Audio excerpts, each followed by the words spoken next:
Welcome to Igbo History TV. Please kindly subscribe to this channel if you have not subscribed. Turn on the notification icon for more updates. Today we are going to talk about the reason why cement is costlier in Nigeria than in other African countries. Please don't forget to subscribe to this channel. Turn on the notification icon for more updates. When President Olusegun Obasanjo encouraged local production of cement, the manager of Igbo cement his promise and flooded the country with cement. The result was that the price of cement crashed. This jolted Dangote cement and affected his business adversely. Aliko Dangote wrote a petition to former President Olusegun Obasanjo kicking against the authority the federal government granted Igbo to import 800,000 metric tons of cement. Former President Olusegun Obasanjo issued a directive that Igbo was not allowed to import cement into the country until it proved its investment in local production. Dangote was allowed to import cement. Thousands of staffs of Igbo cement were rendered jobless. When late President Umaru Yar'Adua succeeded Obasanjo, Igbo in July 2007 applied for import allocation and it was granted. Once again, he flooded the country with quality cement and the prices crashed.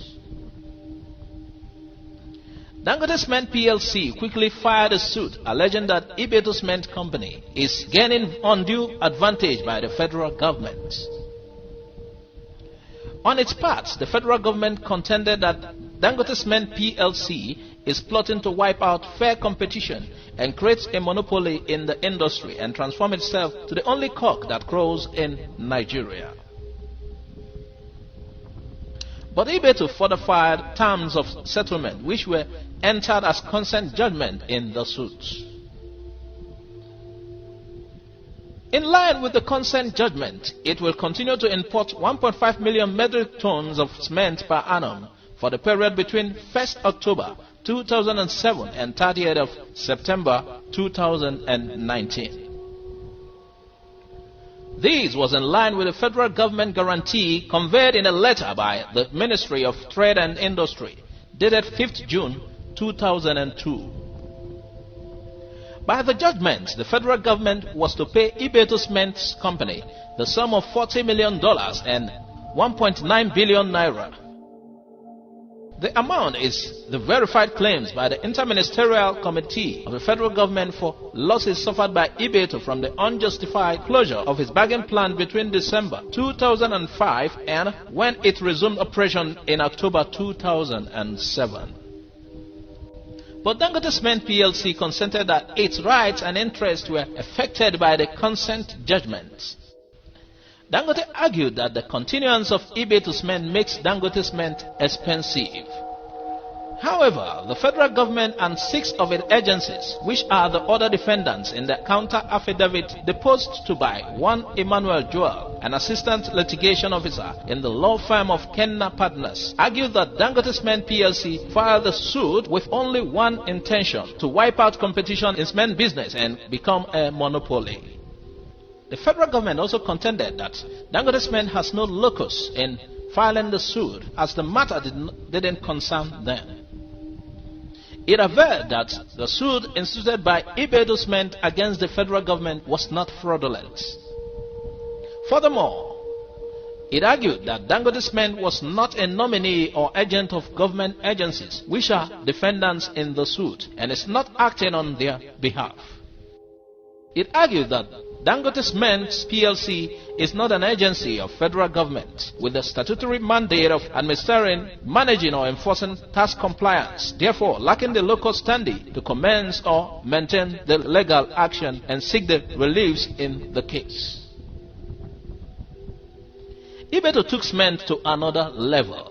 It signed a contract agreement of $368 million with a China company, Zhejiang Sinoma Engineering Design and Research Institute Company Limited, to produce 6,000 metric tons of cement in Enugu State, southeast Nigeria.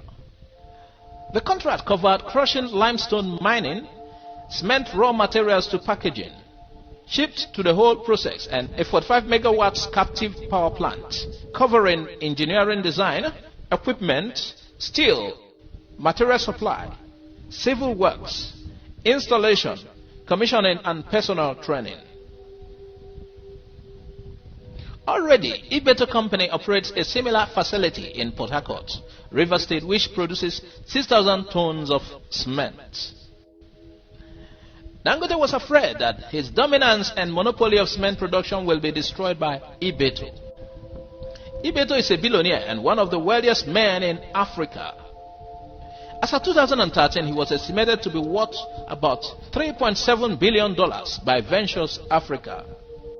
His Petrochemical Industries Limited, which manufactures oil, lubricants, and other various petroleum products, both for local and international trade, has the largest liquid storage facility for petroleum products in Nigeria, with a large capacity to store over 60,000 metric tons, and is located at Apapa Wharf and the Ibru Jetty complex in Lagos, Nigeria.